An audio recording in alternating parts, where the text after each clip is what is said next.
What's up everybody, this is Master Ian Gamer and welcome to another Overwatch news update. Today's topics include a new ban on Overwatch loot boxes as part of the world's ongoing fight against video game gambling. Aesthetic changes to the Temple of Anubis map might be hinting at new Ana and Pharah lore, and at the end I have an announcement for a new giveaway I'm doing which is starting today. So without further ado, let's jump right on in. So first up, the Belgian Gaming Commission has announced today that Overwatch loot boxes are now officially considered a form of gambling and thus are now illegal in Belgium. Overwatch, as well as Counter-Strike Global Offensive and FIFA 18, were found to meet the Commission's definition of a game of chance, and thus are in violation of the nation's gaming laws. Now, I will admit that I'm not particularly knowledgeable about Belgium's gambling laws, but according to this announcement, the developer companies who make these games will be fined if they don't adjust the game's mechanics to fit within the acceptable parameters. Now, I'm sure you all remember a news video I did only about a week ago where I was talking about how the Netherlands was investigating certain games on account of them being forms of gambling. In that case, Overwatch wasn't considered a game that was gambling. However, I think the bigger picture that we're seeing going on here is just a slow but surely gradual progression towards multiple different nations deeming loot boxes to be illegal gambling.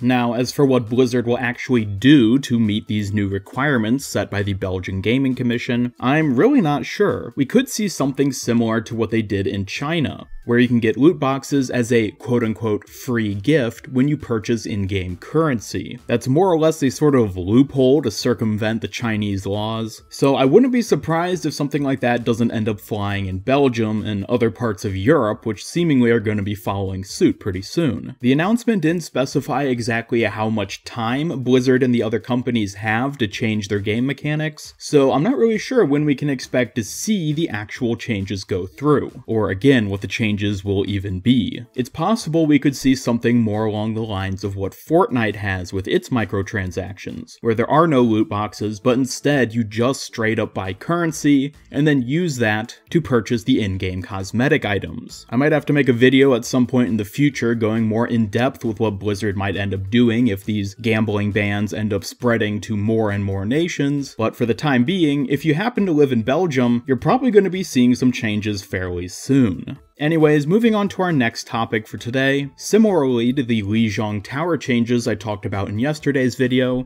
there have been a couple small aesthetic changes to the Temple of Anubis map, being the addition of the Helix security logo on the outside of the Sandcrawler, which is the attacker's first spawn room, as well as these Ana wanted posters depicting her in her Shrike mask. Now, while I was obviously very excited about the Zhong Tower changes and the idea that they could be hinting at a new hero, these changes on Temple of Anubis I think are a bit less exciting. It is quite possible that they could be teasing some sort of new lore to be revealed, possibly even an animated short, but overall, the differences between the ones on Temple of Anubis versus Zhong Tower is that these are hinting at characters and organizations which we're already quite familiar with. We know who Ana is, we know about her Shrike alias, and we know that Helix Securities is a security company that Pharah happens to work for. Compared to the wheelchair or news ticker on Zhong Tower, we have no idea what that's actually indicating. There's theories that it's pointing at Harold Winston or possibly even Liao, but overall, it's a lot more mysterious and vague than the ones we have on Anubis. So I just wanted to take this time to update you about this other map change because it is certainly interesting and I like to see that Blizzard is putting a little bit more detail into their maps, but personally, I don't think it's quite as exciting as what we saw happen on Zhong Tower. And finally, to wrap up this video, I'm officially announcing the start of my second action screen recorder giveaway. As I'm sure many of you remember, I did a giveaway like this a few months ago, and it seemed like you guys really enjoyed it. So fortunately, Marillis was able to provide me with 4 more lifetime commercial use license keys, which I'll be giving away in the exact same fashion as I did last time. The only thing you have to do to enter in the giveaway is simply be subscribed to my channel. However, if you want to get 2 bonus entries into the competition, then you can also follow follow me on Twitter. Be sure to check out the link down in the description below to verify your entries, and I wish you all the best of luck. With that, thank you all so much for watching. Please be sure to leave your thoughts about anything I talked about here down in the comments below. In particular, if you happen to live in Belgium, I'm really interested to hear your thoughts about this new loot box ban. Are you excited that loot boxes could easily be phasing out sometime soon, or do you actually enjoy their presence in the game? Either way, be sure to leave a like if you enjoyed this video, share it with a friend if you really liked it, and subscribe, follow me on Twitter, and turn on notifications to both help out my channel and keep up with all my future Overwatch content. This is Master Ian Gamer signing off, and until next time,